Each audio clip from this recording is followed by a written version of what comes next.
Who gave you permission to tend to that criminal's wounds? I told you to paint me a picture! What you need is a mirror, not a painting. It will capture the horror I see before me far better than I ever could. Did that little worm just insult me? I'll kill them! I'll kill them all!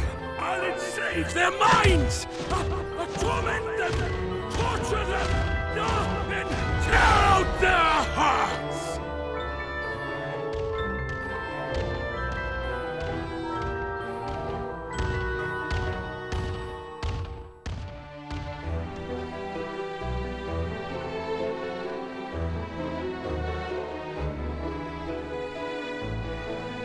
Well, Kyle, this week, instead of helping at a hospice, we're joining a cult. It's true. It's a well-formed cult. Has all the essentials for a cult. Yes, all the red flags. All of them. Come on down to Yulemore's Red Flag store. The Red Flag Emporium. We've got punch. We've got a class system. We've got balconies we throw people off of. We got bread that I still think might be made out of people. The butt bread. The butt bread is people. It's Soylent Green, Kyle. It's Soylent Green. But it's got a nice little twist to it. But that's kind of Final Fantasy's thing, right? They take something you know, and then they put a little tiny spin on it that makes you go, ooh, how interesting. Yes, actually, that's kind of where my head's at with this, because I don't want to phrase this. You're going to dive right in? Yeah, you're going to dive right in. Yep. Yeah, because overall, I think this started a little on the slower side. To me, and I'm interested where you're at. I'm not interested in any of this until we walk through the gates of Yulemore. Everything else, I was like, it's fine. It's a post-apocalyptic farm setting. And to me, the part where I tripped up and I was like, show me something interesting was when we met two people who just want to get into the city. Like, back to back. I straight up mixed Catman and Artman. I thought they were the same person until I went back to review the footage. Because we meet them so quickly, and they have such similar issues, that I was just like, if this was a movie, I would have combined these two characters. You know what it reminded me of? Like classic 80s, early 90s cartoons, where the kids are always trying to get back home because they're stuck in another universe, or they're trying to find the thing. Like, Mighty Cap? What the hell was his name? Mighty Max. Mighty? The bad guy's always after the hat. He-Man, Castle Grayskull is always under attack. So I thought this was kind of cute. It showcased to us the joiner of Alphinaud's adventure. He was trying many different ways to get inside the city, and many of them have failed so far. So him giving up his next chance to go in was just, there's always going to be another chance, and I'll try something else. That's fair. It didn't grab me. It didn't grab me until we were through the doors. From the first moment we get to Coluzia, which is my favorite Irish cream liqueur. The dude, the Summit Ifrit, I don't know what they're called in this world. There's too many different versions of names for the same thing for me to keep track of. But he's like, over there, look at the thing that you want to go to. That's what you're interested in. I know it's what you're interested in. But we're going to make you a World of Warcraft classic Westfall this business for, a few quests before you get to go there. Oh, it was kind of like MMO comfy. We had to go check the farm, kill some vermin, knock on the door 3 times, come back. Like, it was cozy. It's not that I didn't enjoy playing through it. Because of how little Final Fantasy XIV follows the trappings of MMO gameplay for its MSQ, I found it rather nice as well. But for the purposes of you and me getting together like talk story, I'm like, yada, yada, yada, Yulemore. My only issue is that, cutscenes embellish sometimes. And in this case, it was pretty stark. Like, not only just like size of castle, but the surrounding boat destruction flotilla was just gone. And there was like a little tiny gate town. It looked cooler when you were in Yulemore. I feel like they're trying something new with this expansion. Because previously, particularly in like A Realm Reborn proper, they were really heavy on the explanations. They gave you everything you would possibly want to know in a huge pile, and your brain simply couldn't absorb it. So we have this back catalog of lore we're always referencing, particularly when we talk later with the Exarch. That is the place where my brain could not absorb it. I'm still rewatching that, and we'll talk about that in a future video any more time.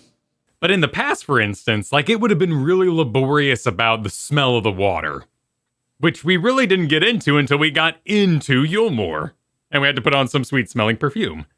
Well, that's because the castle's full of degenerates who are probably just chucking everything waste out the windows, and so when Boyo Painter went for a swim, he smelled like hell. And so did we when we saved him. You don't want to go for a swim in the Hudson? Because that's basically what Artist Dude did. There's a lot of hinting, and there's a lot of build the lore for yourself when it comes to Yulmore. And I think that really works in its service. And in that way, it also stops the people inside from just being awful. And that's kind of the fresh part. Like, not to give away the goose here, but that's like the surprise, is that not everybody sucks in there. They're just trapped by their own ignorance. Yes, yeah, they are frogs that have been in the water since the beginning and don't realize how hot it has become. Is that an expression? Boiling frogs, you start them in the cold and they happily sit there alive until they're dead because the gradual rising temperature, they do not realize that they're about to be cooked. Oh, brutal. And that's something I think Final Fantasy XIV has done consistently, which is it doesn't paint everyone with the same broad brush. So when you get into Gate Town proper and you're walking around, you're talking to the people, and you experience the junglers? The clown girls, the Harley Quinns. Those would be jongleurs, which... Jongleurs. Yeah, it's a type of jester. I believe very specifically jongleur means traveling jester, and these do not really seem like they travel other than between the city and Gate Town. Kyle, I'm curious, did we both move past reuniting with Alphinaud because compared to Alice, it was completely not all that interesting? No, you kind of walk in on him. He's enjoying being a local, which is kind of fun. He has a nice poncho, and I think it looks kind of nice, and I could go for one of those. But ultimately, we just kind of get to work with him. He doesn't really care. It's not quite the political 1 minute, please, Warrior of Light that we were expecting, but he's still just kind of like, oh, another asset on the field, shall we? Yeah, we become another piece on his chessboard as soon as we show up, which we're down with. It's not a bad thing. It's kind of...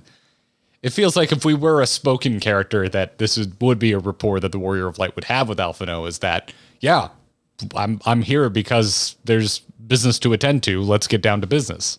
Well, and he's now using we a lot, which is so nice, because the end of A Realm Reborn, Heaven's Word, we were a lackey. We were ordered around, and I kind of rubbed you the wrong way. Alphinaud had to grow. Yeah. And he has. Yeah, and again, it's like, it's one of these things that I don't want to speed past it because it's inherently boring or anything. It's just that what follows from Alphinaud is so much more interesting to me.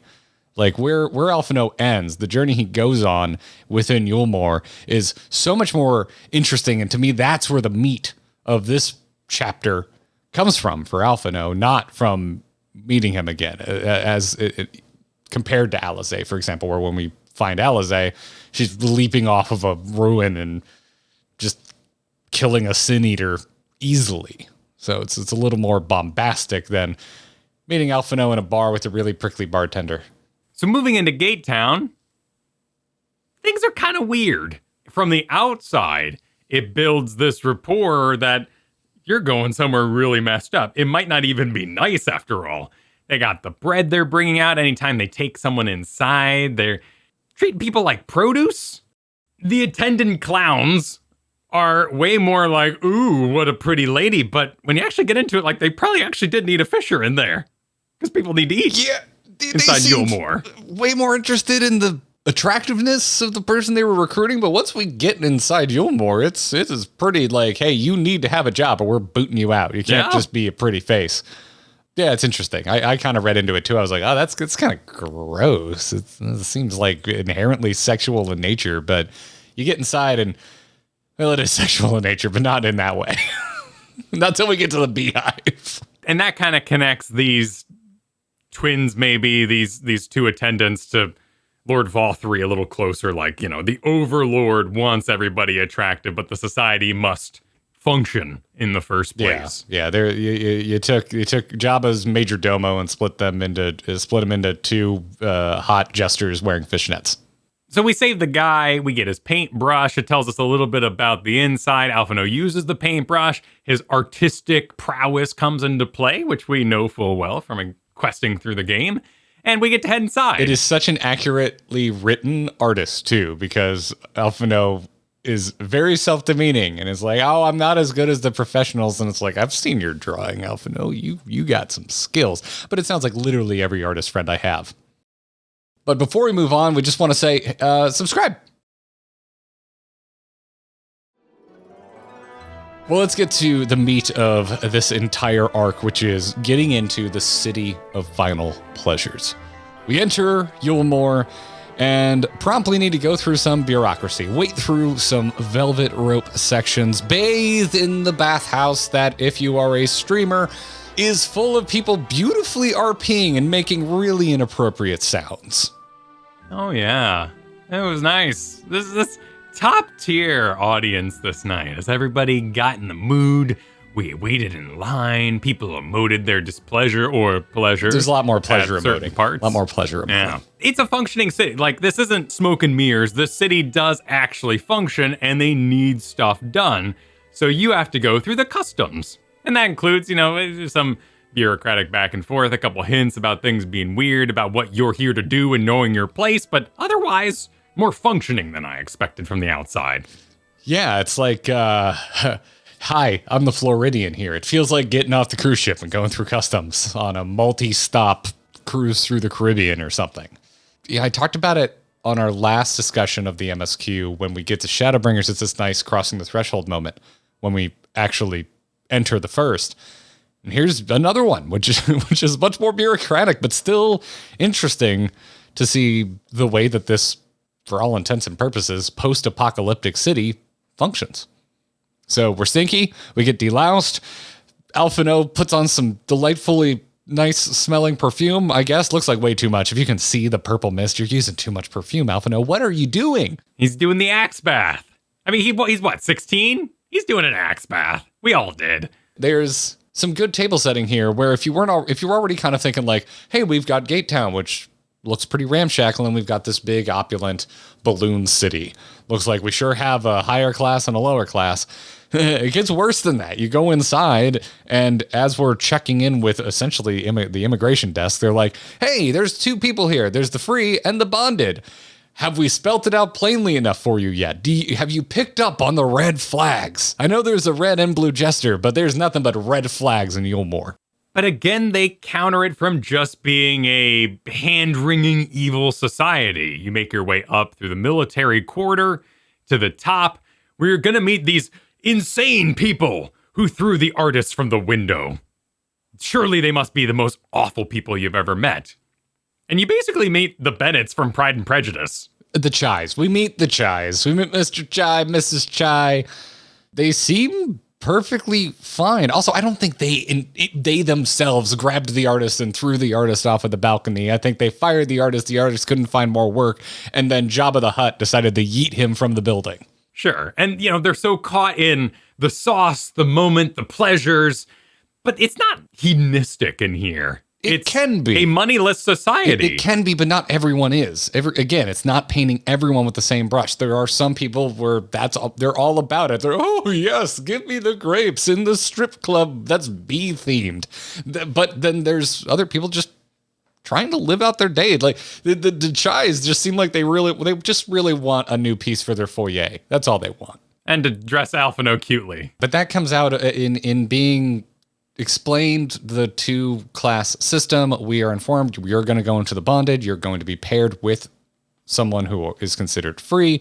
They are going to be your patron, unless they let you go, and good luck if that happens. So we get all of that explained. And yeah, I was with you. I was kind of like, ooh, geez, who are these people going to be? And then the Chais seem, relatively kind people. So it's something I enjoy about Final Fantasy XIV, that actual shade of gray that they play with their characters. Well, and it makes them endearing, right? Like, they're not evil. They're just ignorant. They're innocent of the world. They are, as cults do, isolated. And all these people in here are extremely isolated. And we find out emotionally that they have zero problem with anything going around later. But for now, we have a lady with her servant who was trying to get her handkerchief and almost died, but he's still very apologetic about it. Then we go to the beehive and we play a game of cards that was really hard for me. It was the easiest card game on earth. I thought this was hilarious. I can do nothing but drag you. This was hilarious. We meet the screaming in the ear party meme guy who tells us to dance on a stage. If it's your first night in the beehive, you have to dance. It was fun. I would be very curious to see what this place was like back in Shadowbringers Prime. Because we had some awesome role players that night all dancing around. You know, there's one table left and we had to take it. And all this is at the prompting of Alphinaud, who wants to know more about the city. While he entertains the Chais and gets going on his painting, his duty, we're sleuthing around.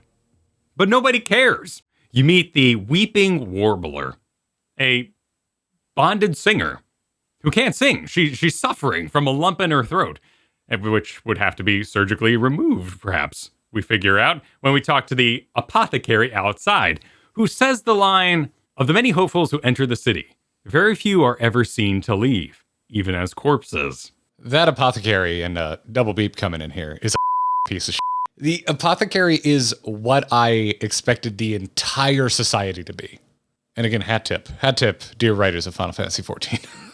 Right, he's living off the wake of the society and seeing what's thrown overboard that he can take.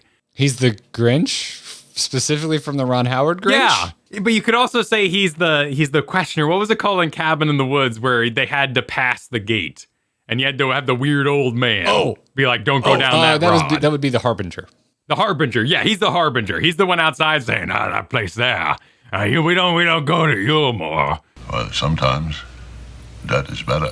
The difference is that we didn't see him until pretty deep into our journey through Yulmore.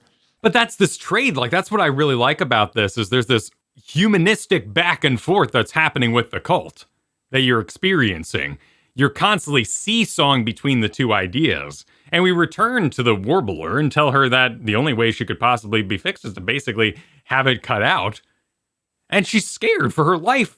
Well, and even then, it's not a black and white like this will fix you. This could just be a permanent. Your voice will never come back. Could also happen, they say. And so this is where this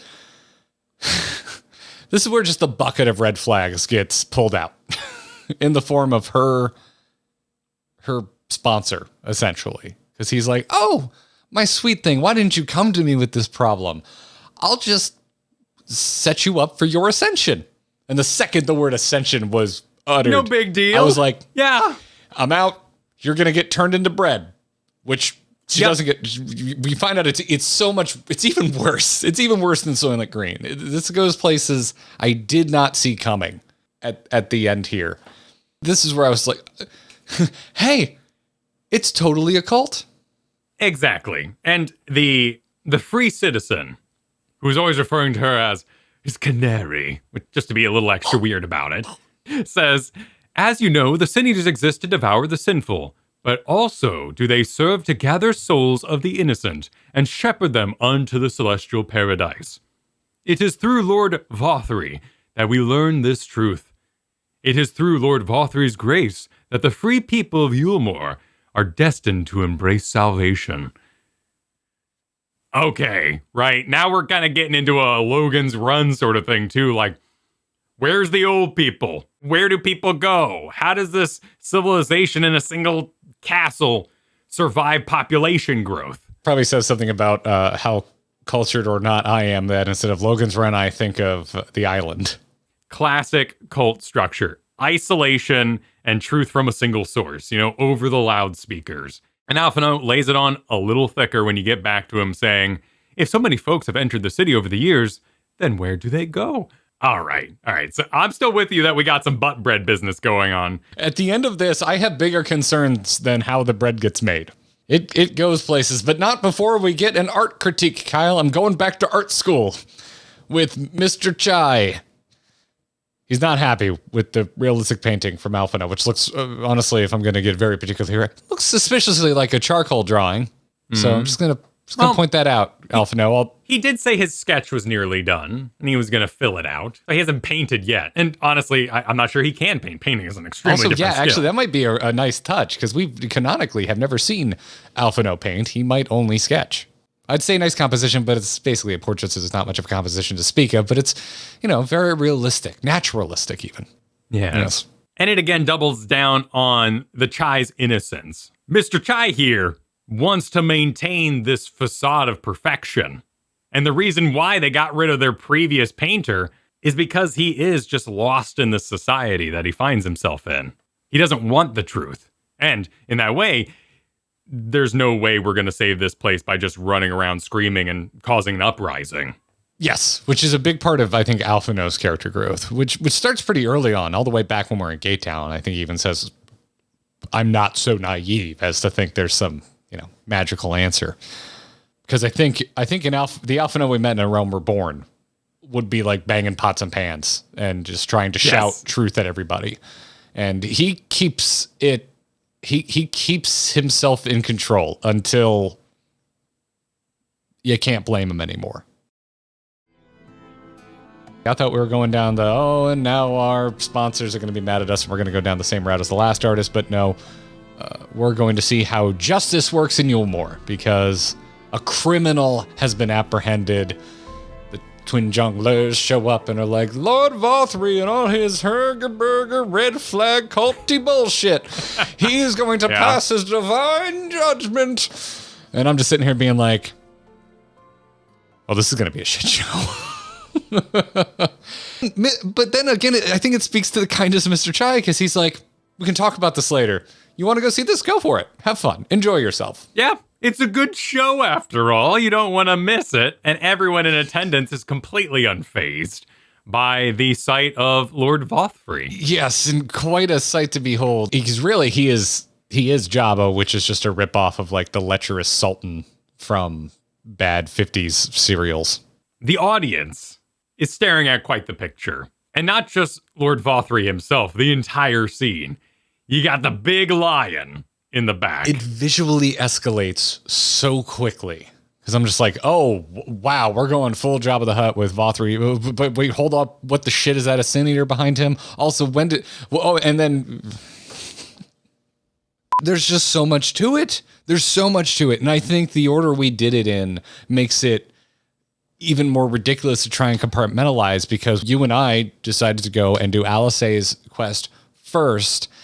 And so we've seen the horror, the threat that the Sin Eaters pose. So when we end up in Vauthry's throne room and we see Vauthry, who is monstrous in his own right, but then also keeping Sin Eaters as company.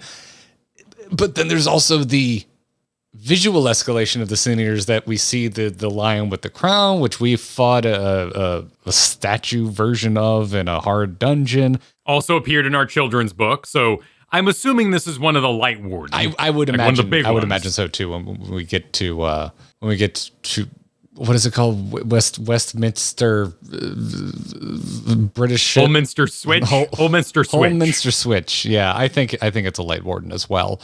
But then you also see these like angelic, sexy angels. Yeah, it's sexy angel time.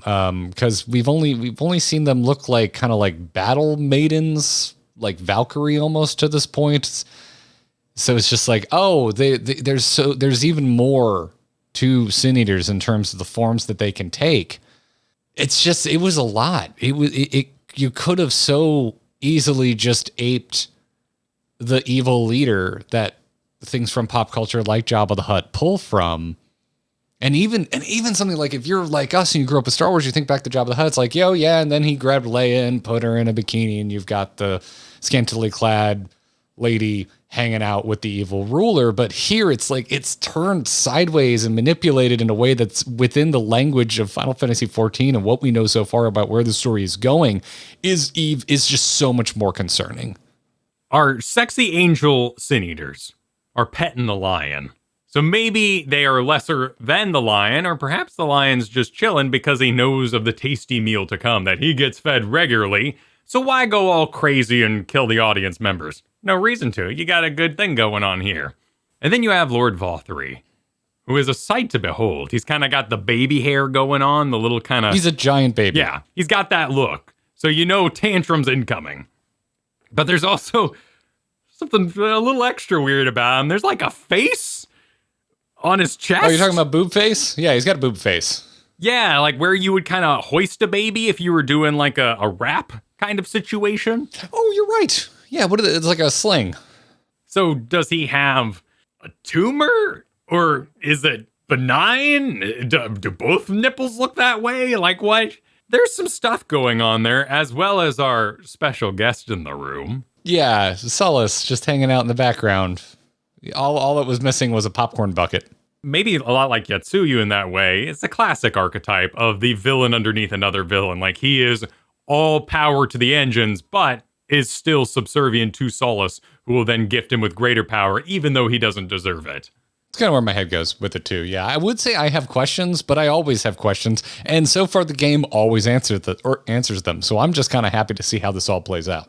So he's getting our previous blue-haired Catman to cut himself as a sacrifice to show he's worth it to stay in the city. After all, his lovely ladies need to feed on ether. And Alphinaud throws down, drops the mic, and I've never been so proud of him. This is Alphinaud's shining moment so far for me. Like this is the pinnacle of how much his character has grown because he kept it in for this long. And also he's not really making a ploy. He's just kind of letting off some steam before he leaves. No, he's just being like, F you, I'm out of here. Like he's just, I'm leaving. And the fact that this like is such a blow to Lord Vauthry, like he doesn't even register it. You got like boom on the Windows noise as his brain hardwire switches out. Plus, I was playing Astrologian for this, and I got to help with the heal while I stared defiantly at Lord Vauthry. It was a nice little moment. So I was not playing a healer, but I was just happy to see somebody try and heal someone in a cutscene. You know, yeah, it always feels like, but there's healing in this world. Why are we watching this person die? But this was nice, so it was a nice touch, and then it infuriates Vauthry, and everything just builds upon, and then we get the tantrum, which is really just embarrassing, Vauthry. I'm really, really embarrassed for you. It reinforces the audience doesn't react. Like, this is completely normal. It's a good way to put it. It should be embarrassing. But everyone's just as shocked as Vauthry that anyone even mouthed off to the dude. Yeah, business as usual around here. This is the kind of thing where I'm like, I wonder if we're getting back to this in the MSQ or if this is going to be like a raid later on or something. We went out to find our friends, but also to gain information of how we can save the first and therefore our own world. We are basically taking this off the table. We hope to find people we could ally with. And instead, we found a cult that is better left alone from now. And everyone in Gate Town has no motivation or interest in being a part of the Crystarium either. They're also embroiled in this isolation and innocence they have. It's not unlike nihilism. It kind of feels like nothing matters anymore. So why not try and enjoy what time you have left? Which to a certain degree I can understand, but Gilmore takes it way too far. And Vauthry is so clearly a leader that has no right to lead. And that's the victory of the writing here, is that you leave wanting to save the people inside. Because honestly, it'd be a lot easier to make us angry at it and want us to just blow it up. Mrs. Chai kind of plays that role as kind of this heart, like showing that there's still some good left in these people. Because I would say that the Chais do fall into the kind of blissful ignorance. I don't think they're nihilistic. I don't think they're like, oh, who cares? I'm just gonna enjoy what I can with the time I have left. I think they have this sense of this is just kind of what they've always known, and they're just kind of unaware of the state of everything or haven't had reason to question it, and still have a bit of a kindness to them. Well, and she sees the pain in that final moment where she exits the Yulmore castle. She has seen the painting and she loved it. And I think that sparks a curiosity in her about where her new favorite Alphinaud, pet. I mean, honestly. And she does treat him like a pet. She dresses him up And that isn't even the first outfit he's been in. Like, he's trying on multiple outfits, and that's the one they land on. I think that curiosity will inspire her to look outside Yulmore a little bit, and we'll have that into the city. Because right now we can't even attune at the tower, which you might be able to read into. Like, you know, the whole place might be destroyed. That wasn't a real crystal. The way they wield art here is a little bit of an art nerd. Hi, everybody. I went to art school. In a city full of people that want to reject the state of the outside world so that they can live their days in blissful happiness, here is someone who found beauty in truth, because the whole reason she's moved to tears by it is that she thinks Alphinaud captured like the true beauty of the love between her and her husband. And it sounds sappy, but I love that crap. The essence of hope, that is. Yeah. And art nerd, the power of art. Also, as someone who really, I love figure drawing. I love figure drawing. I feel like it doesn't get enough love. Everyone wants like abstractions and art to mean things, and literal representations of things in art can also mean things. And I really like that. I like that bit about this. But boy, by the time we get back to the Crystarium with Alphinaud, it really feels like we've seen some shit. We've experienced two extremes of this world, and so the Crystal Axarch in that way finds it fit to explain things deeper, and in particular, for our adventure, the Light Wardens. What our ultimate goal is here, to defeat these sources of corruption that are inhabiting the land. Now, he doesn't get into how we're going to do it exactly, outside of killing him, which has this whole caveat that it's never been done before successfully. And then he goes on his big speech about the 14 dimensions. And we'll talk about that some other time, because my brain literally can't. I can give you my sci-fi layman's terms if you want. You know, the one guy who walks in the room and says, "Oh, like a balloon." And, you know, then everything's explained for the rest of the movie. Let's say the reflection of water is currently breaking, and all that water energy is making its way back to the source. If during that time you spilled a cup of water, it'd be like a typhoon. You'd be like, "Oh shit!" Just because you're infused with all this water energy.